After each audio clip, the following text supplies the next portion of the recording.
Hey there, tech enthusiasts and AI learners. Welcome to the Employee Factory. Today, we're diving into a crucial part of AI, storage that can literally make or break your project's performance. We are looking at a massive breaking topic right now, VectorDB versus GraphDB. It's the ultimate AI storage showdown. What if the storage choice you made is actually the very thing holding you back? Well, today's explainer is zeroing in on the technology at the absolute center of this showdown, vector databases, and how they bridge the gap between human language and machine understanding. Okay, let's dive right into this. We have a lot of ground to cover, so we're going to stick to a clear four-part framework today. First, what it is. Second, why it matters. Third, who it is for. And finally, how to use it. All right, let's jump in. Part 1, what it is. And specifically, we're talking about the semantic gap. The fundamental issue we face with traditional systems is a massive language barrier. See, while GraphDBs are absolutely amazing for storing nodes and edges, mapping out complex relationships like a social network, VectorDBs step in for things like natural language processing.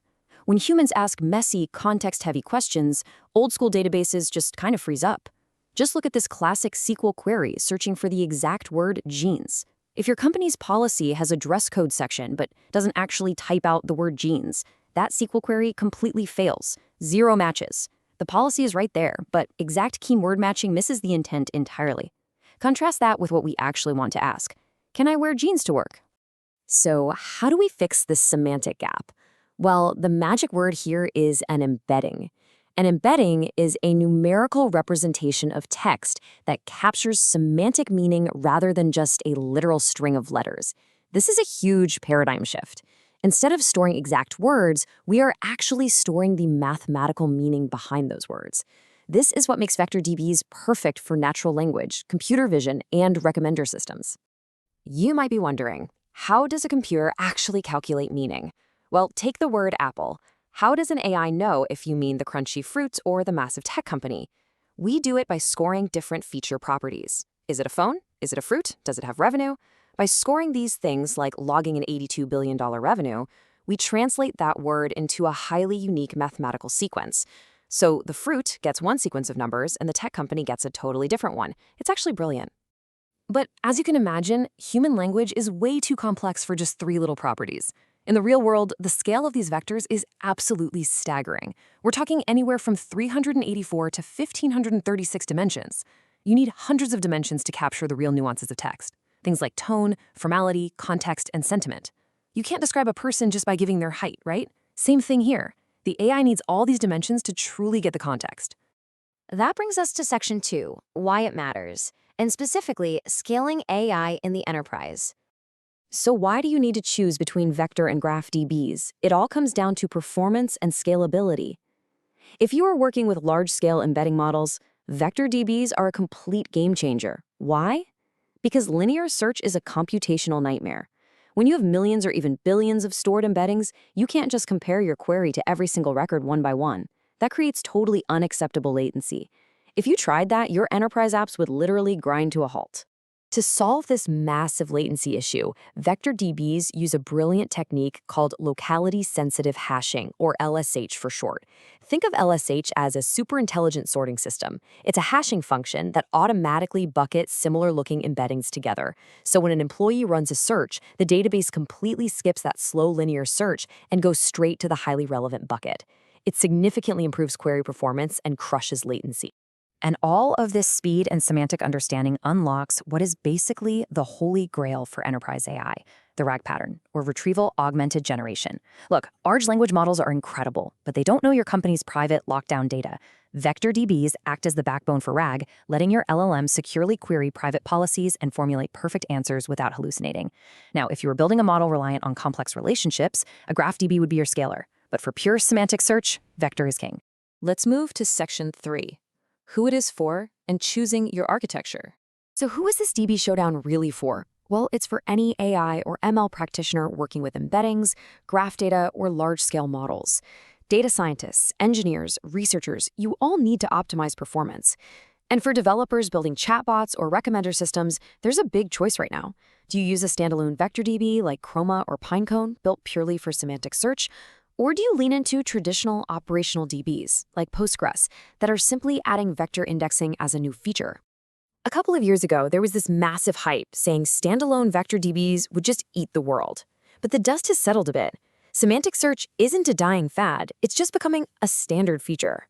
Standalones remain fantastic for rapid prototyping and dedicated AI tools. But if you're an engineer dealing with existing mission-critical systems, operational integration, meaning adding a vector index to the database you already use, is often the smartest, most scalable path forward. Which brings us to our final section, Part 4, how to use it and how to actually build the pipeline. Now that we've covered the basics, how do we use this? When choosing your database, consider your data type. If you're building NLP apps, vector is a great fit. If you're doing social network analysis, go with graph. But for the vector side, here is the rapid-fire pipeline.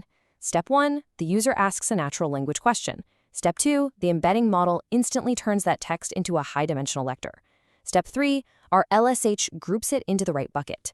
And step 4, we use a calculation called cosine similarity to mathematically rank the matches and return the absolute best answer. Now, what's really fascinating here is how smart cosine similarity actually is with context. Take the word Florida.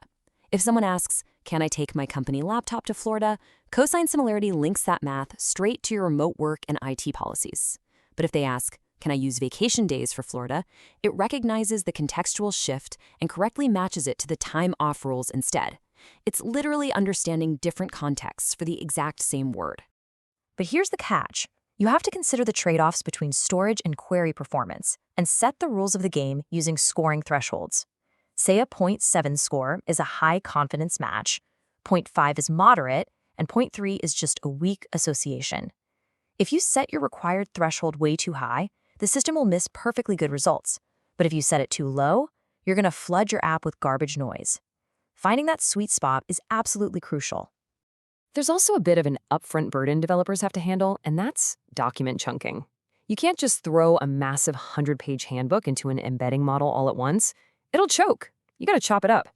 And to make sure the database digests the context properly, we use something called chunk overlap. This deliberately lets text context spill over from the end of one chunk into the beginning of the next, so the meaning isn't lost at the edges. And that brings us to the absolute golden rule of chunking. Preserve semantic coherence, never split in the middle of words. If you just blindly slice a document by strict character count, you might accidentally chop the word vacation right in half across two different chunks. Do that, and the AI's semantic understanding is completely destroyed. You have to split smartly, usually at sentence boundaries, to keep the meaning totally intact. So, to wrap this all up, the choice between VectorDB and GraphDB can have a massive impact on your AI project's performance and scalability. By understanding these differences and choosing the right architecture for your use case, you unlock the full potential of your models. Which leaves us with a fascinating thought. As operational databases continue to absorb vector indexing, is the standalone VectorDB just temporary hype or a permanent fixture? Thank you so much for joining me on this explainer. I hope it helped you understand the semantic gap. Thanks for watching, and we'll see you in the next explainer.